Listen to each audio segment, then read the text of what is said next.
Okay, let's dive into something that shapes literally every single interaction you have at work, a lot of times without you even noticing it. It's this hidden force behind, both misunderstandings and major breakthroughs. We're talking about the architecture of human perception. So let's break down how it all works. Have you ever been in this situation? You send an email that you think is perfectly clear, maybe you even think it's encouraging, and then your colleague reads it as super demanding or maybe even critical? It's the exact same message, but it creates two totally different realities. And look, this isn't just a simple miscommunication. It's perception in action, front and center. All right, so to really figure out that whole email mystery, we have to start with the basics. What exactly is human perception? I mean, it's a word we throw around all the time, but the way it actually works is, well, it's pretty fascinating. So at its core, perception is this active process our brain goes through to make sense of everything around us. It's not passive. It's not just about what our eyes see or our ears hear. The two really crucial words there are organize and then interpret. Our brain takes in all this raw data and actively builds a picture of reality. It's a construction process, not just some simple recording. Probably the easiest way to think about this is to imagine that every single one of us walks around with a totally unique mental filter, kind of like a pair of glasses.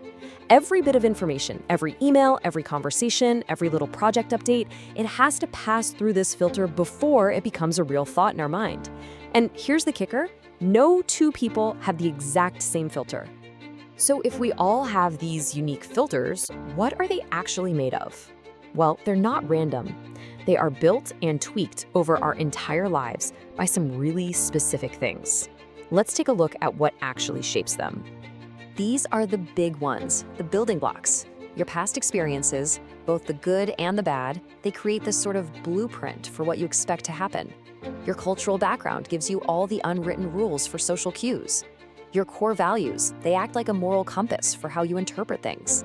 And even your current state of mind. I mean, if you're stressed or happy or just tired, that can dramatically change the color of the lens you're looking through at any given moment. Let's see this play out in the real world. So imagine a big new company initiative gets announced. A new hire who has no baggage with the company sees it through a filter of pure opportunity and excitement. But the 10-year veteran, the one who's seen 3 similar ideas come and go, their filter is built on a foundation of skepticism. It's the exact same event, but you get 2 totally different realities, which of course leads to completely different emotional and behavioral responses. Okay, so this is all really interesting from a psychology perspective, right? But why does it actually matter for business? This is where we connect these invisible filters to something very, very visible: productivity. The connection here is so direct. Think of it like a chain of gears. Our perception is the first gear, and it drives how we communicate. And if that communication gear gets jammed because of a misunderstanding, the entire engine of productivity can grind to a halt. It's simple. Misunderstandings lead to mistakes. They waste time, and they kill morale. Let's just walk through this chain step by step. A manager gives some constructive feedback. The employee's filter, maybe it was shaped by a really critical boss they had in the past, interprets it as a personal attack. So that negative interpretation then leads them to either disengage or just totally ignore the feedback. And that action or inaction directly hurts not just their performance, but the whole team's output. You can see how fast a little perceptual mismatch can have real, tangible costs. This quote from George Bernard Shaw just says it all, doesn't it? The biggest problem in communication is the illusion that it has taken place. We just assume that because we said something, it was automatically understood. But perception shows us that this is a really dangerous illusion. Real communication, it only happens when the meaning the other person receives actually matches the meaning you intended. So, we've defined perception, we've seen how it's built, we get its impact on productivity. The final and honestly, the most important question is, what can we do about it? How do we sharpen our own lens? So here's the big takeaway. The goal isn't to somehow get rid of your filter. I mean, that's impossible. The goal is to just become aware of it.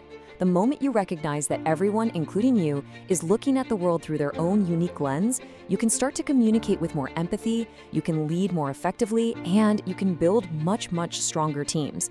It is an absolutely powerful tool for your professional toolkit. So, I'll leave you with a question to chew on.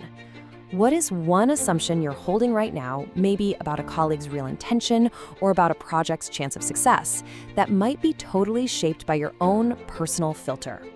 Because challenging that one assumption, that's the very first step towards seeing your workplace with a whole new level of clarity. Thanks for digging into this with me.